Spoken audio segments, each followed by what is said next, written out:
Bronner. La radio qui élève le débat jusqu'à t'envoyer on air. Nous accueillons aujourd'hui à Neoma Business School Jean-Marc Daniel, économiste français, professeur à l'ESCP Europe et également directeur de rédaction pour la revue Sociétale. Bonjour monsieur. Bonjour. On a tendance à se demander, quand on voit arriver quelqu'un comme vous à l'école, quel est votre but quand vous venez faire des conférences comme ça parmi les étudiants ? Est-ce que, tant sur le plan peut-être personnel, ce que ça peut vous apporter, et puis votre objectif final en termes de transmission de connaissances ? Non, je pense que quand je viens dans une conférence, dans une école à Rouen, ou là récemment quand j'étais à Lyon, encore je suis allé récemment aussi à Toulouse, je viens parce que je pense qu'il ne faut pas installer l'idée dans ce pays que, c'est ce qu'on retrouve d'ailleurs dans la littérature, qu'il n'est de Bombec que de Paris. C'est-à-dire, je pense qu'on a la possibilité, la capacité à vivre intelligemment, à penser, à réfléchir, à imaginer l'avenir du pays hors qu'à Paris. Décidément. Donc, l'avenir du pays hors qu'à Paris. La deuxième chose, c'est que je suis frappé effectivement du dynamisme qu'il y a dans ce pays.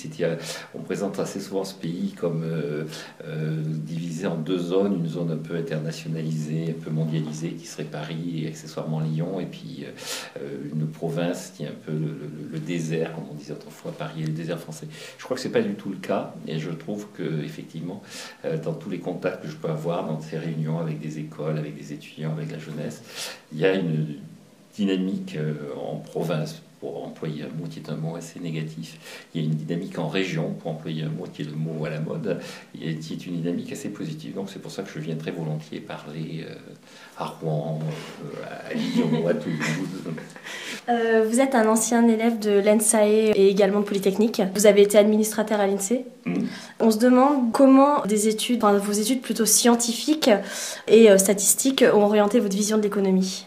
Alors, je pense qu'une des erreurs qu'il y a dans ce pays, c'est de considérer que l'économie est une opinion et de ne pas s'apercevoir que l'économie est une science. C'est-à-dire qu'en considérant que l'économie est une opinion, ça donne le droit à n'importe quel individu d'exprimer son opinion, et ça donne comme conséquence d'avoir un débat économique, qui est un débat où les gens interviennent non pas tellement pour résoudre les problèmes de la population, mais pour donner un signal aux autres en disant j'appartiens à tel ou tel groupe, à telle ou telle école. Et donc le fait d'être polytechnicien, d'avoir fait des études scientifiques d'assez haut niveau, de me maintenir d'ailleurs au contact de la réalité mathématique, y compris dans la production intellectuelle des économistes mondialisés, qui est très très mathématisée, ça me permet de me conforter dans cette idée qu'une des faiblesses de la France, c'est de ne pas admettre l'économie comme une science. Une des faiblesses du débat, c'est de ne pas savoir qu'il y a une hiérarchie entre ce qui est scientifique et ce qui relève effectivement d'une opinion, d'un jugement, d'une morale. Et à partir de ce moment-là, je pense qu'il est utile qu'il y ait des gens qui soient vraiment scientifiques, qui maintiennent la pression pour éviter qu'on en reste simplement au pugilat théologique.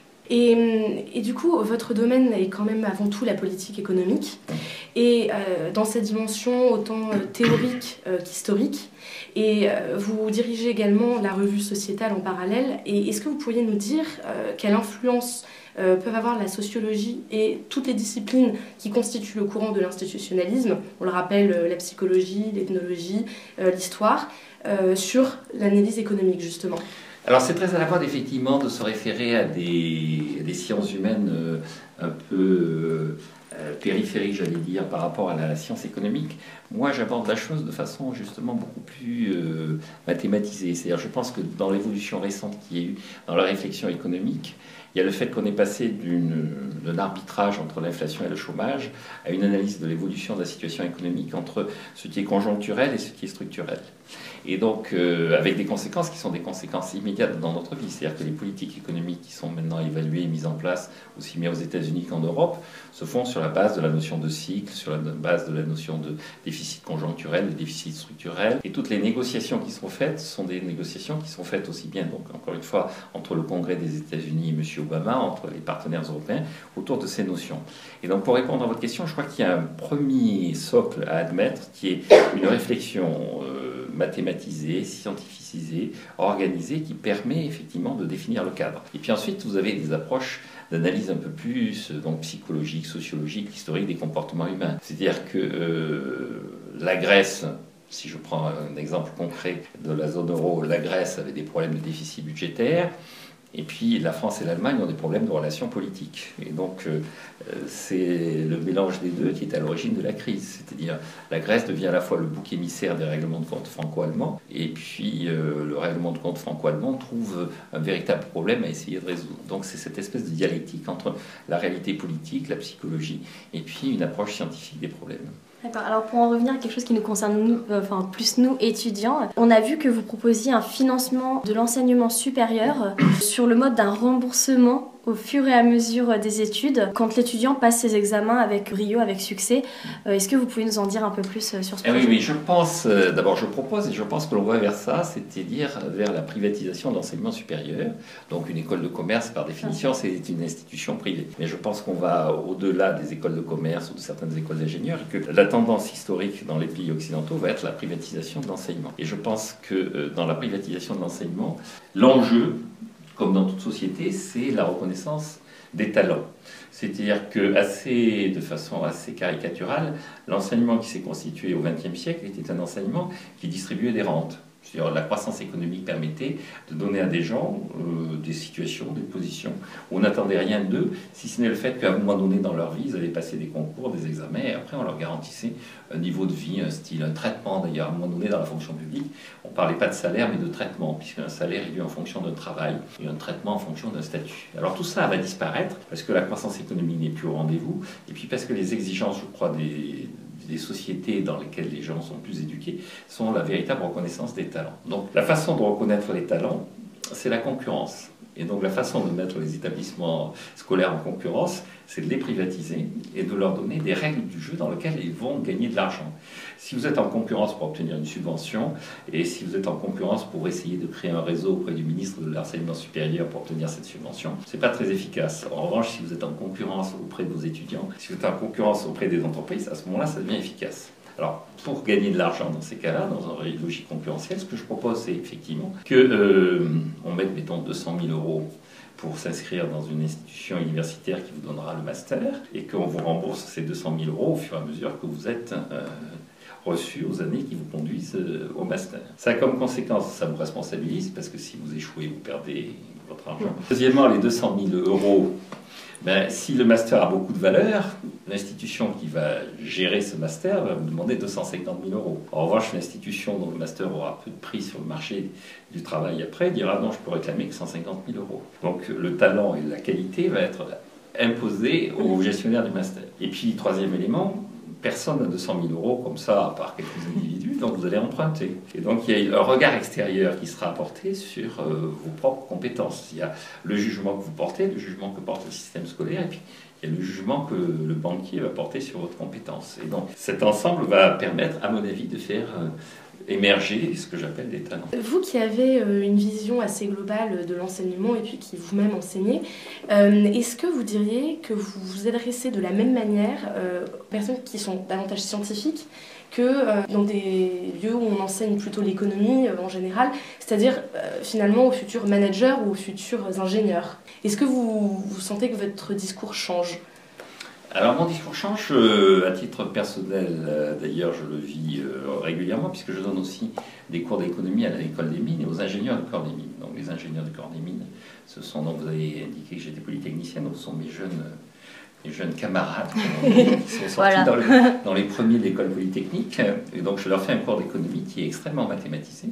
Mais à la fin, les 4 dernières séances, je fais intervenir des gens qui ne sont pas du tout des mathématiciens, qui sont des praticiens de l'économie. Par exemple, cette année, j'ai fait intervenir Nicolas Dose, qui est journaliste sur BFM TV, qui tient la chronique économie sur BFM TV et qui est une des références économiques de la population française. Beaucoup de gens le regardent. Et donc, le but du dialogue, c'était de leur montrer comment quelqu'un qui n'a jamais fait de mathématiques tient un discours économique par rapport, et de mettre en parallèle ce discours économique par rapport aux équations qu'ils ont apprises d'abord à l'école polytechnique et ensuite dans le cours que je mets en avant. Donc, même si le langage mathématique est utile, à la fin des fins, quel que soit mon public. Je considère que l'enjeu, c'est de faire passer un discours compréhensible. Le véritable danger, ce serait de considérer que les mathématiques est un moyen de prétendre vis-à-vis de la population qu'elle est forcément et a priori exclue de son propre destin, parce que l'économie au quotidien, c'est aussi la destinée, le destin de chacun d'entre nous. On a un étudiant de prépa HEC, donc, qui a su qu'on vous interviewait et qui nous a envoyé une question. Donc je vais vous la lire. On raconte qu'à HEC, où sont formés les plus grands managers de demain, la plupart des professeurs sont néo-keynésiens. C'est étonnant quand on sait que c'est la doctrine libérale qui semble dominante aux États-Unis.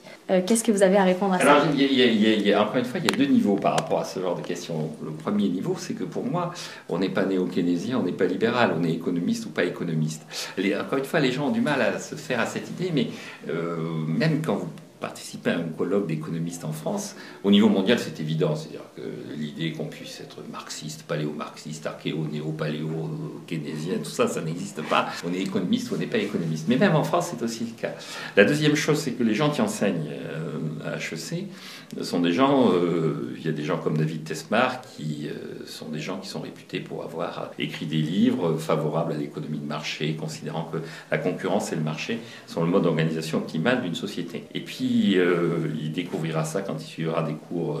Alors HEC, je ne vais pas parler pour HEC, mais pour le SCP, on fait assez peu d'économie en fait, et on fait de la finance, on fait du marketing, on fait des choses qui sont des choses normalement où on n'est pas néo-keynésien, où on est efficace ou inefficace. Et à la tête d'une entreprise, on n'est pas néo-keynésien ou libéral, on gagne de l'argent ou on en perd. Et pour finir, on a mis 3 parce qu'on s'est dit, bon allez, selon vous, quelles sont les 3 idées reçues en économie aujourd'hui en France? Les 3 principales.